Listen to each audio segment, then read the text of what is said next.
Hi there, welcome to Creepypasta DW. Just a tiny little update before I start the story. I just got one of my teeth removed. My jaw hurts like heck. I can feel my lips, I can feel my tongue, I can't feel my cheek, and my lips felt like I just got a lip injection. So yeah, my pronunciation is going to be a little bit off. I hope you don't mind. Well then, without further ado, let's start the story.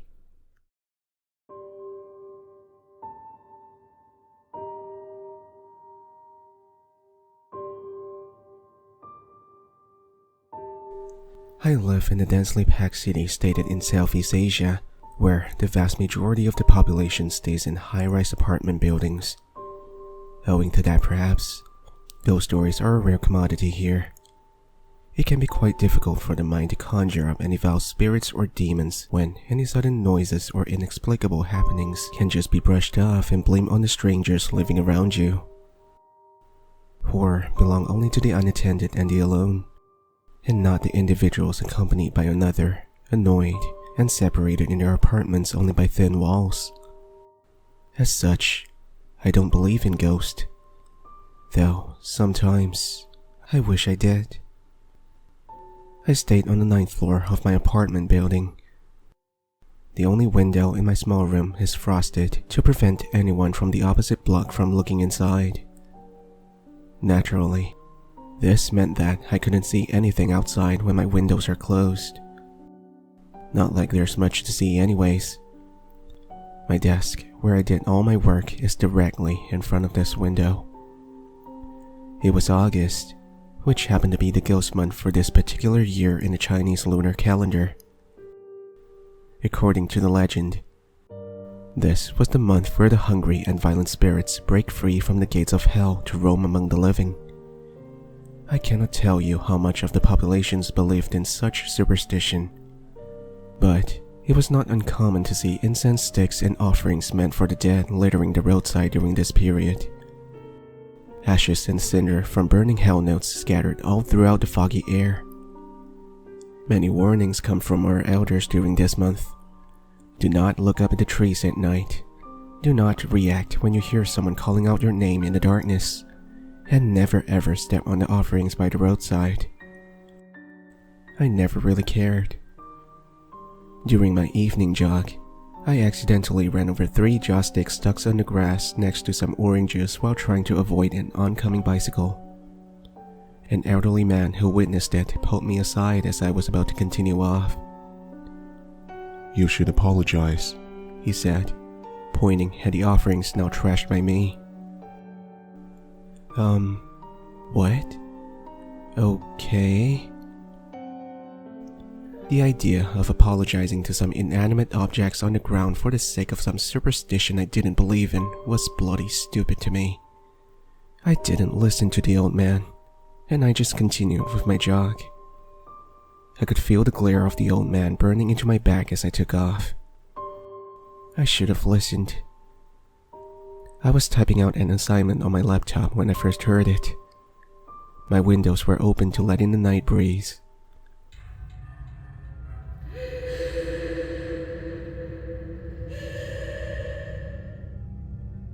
It was the sound of crying. Normally, this would be nothing too unexpected or surprising given the proximity. However, this was different from the loud wailings of toddlers that comes from a distance. This sounded like it was coming from in front of me.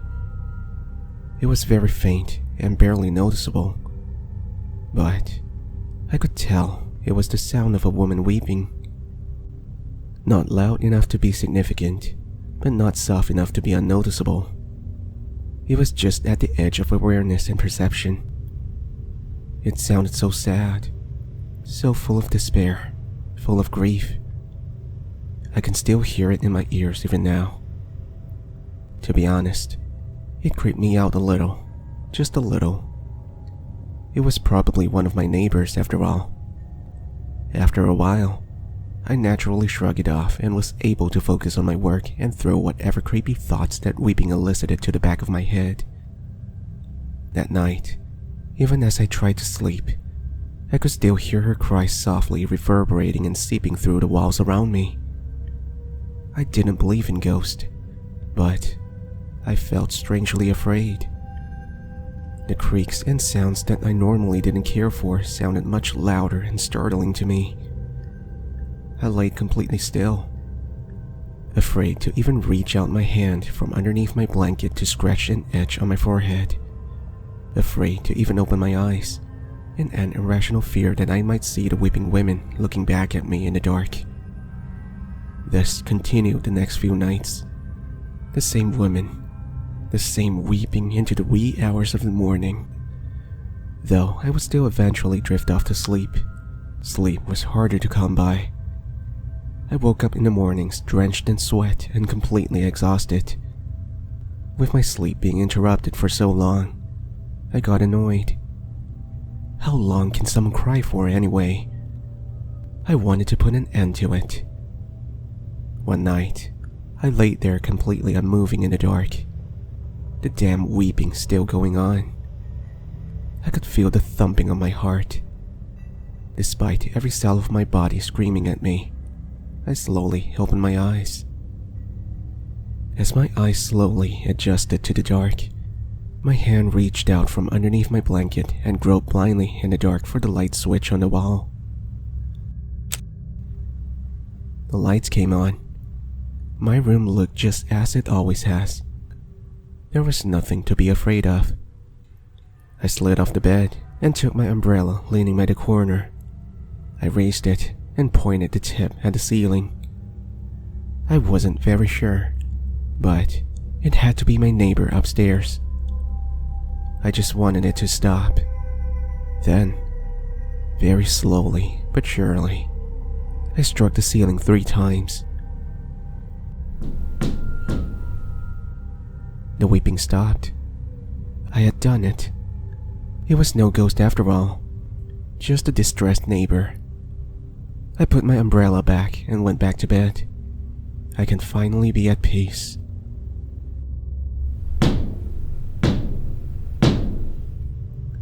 Something was pounding back at me. The weeping, which had so abruptly stopped before, suddenly escalated to a full-on wailing.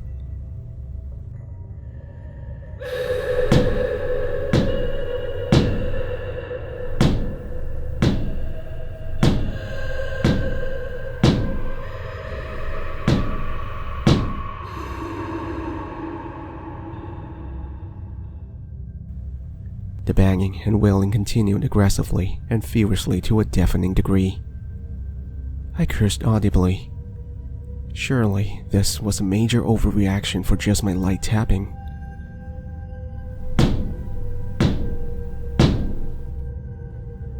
I got so annoyed and frustrated, I stomped over to my window and I yelled, "Hey, shut up!"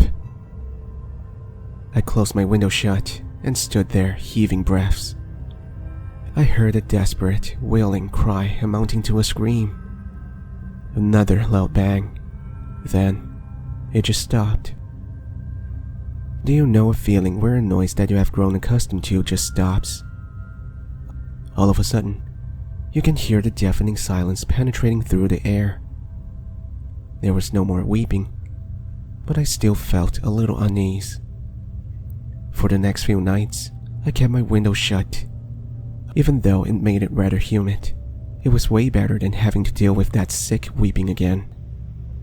And I thought that it would be it. That it was over.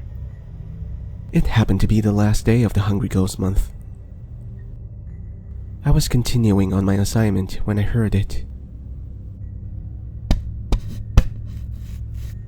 It was directly from my window. I looked up instinctively, and I froze. There, in the darkness of the night, tapping on my frosted window pane, was the blurry silhouette of a bloody hand. I live on the 9th floor. I didn't scream. I couldn't.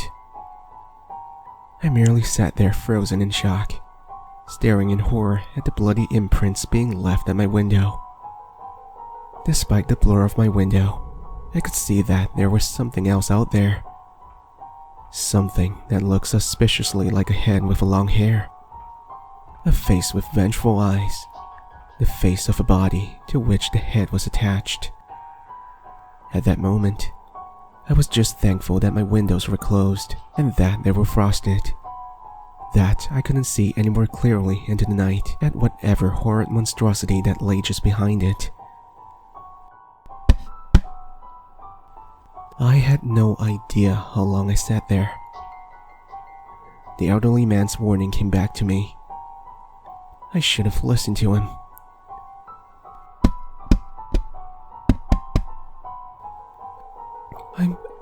I'm sorry. I barely let out a whimper. The ghost tapped on the glass once more, but this time, it left it there for a little longer, as if trying to taunt me. I could see it twitching. Then, the hand slid off, and the figure just disappeared, leaving a straight trail of blood on my window.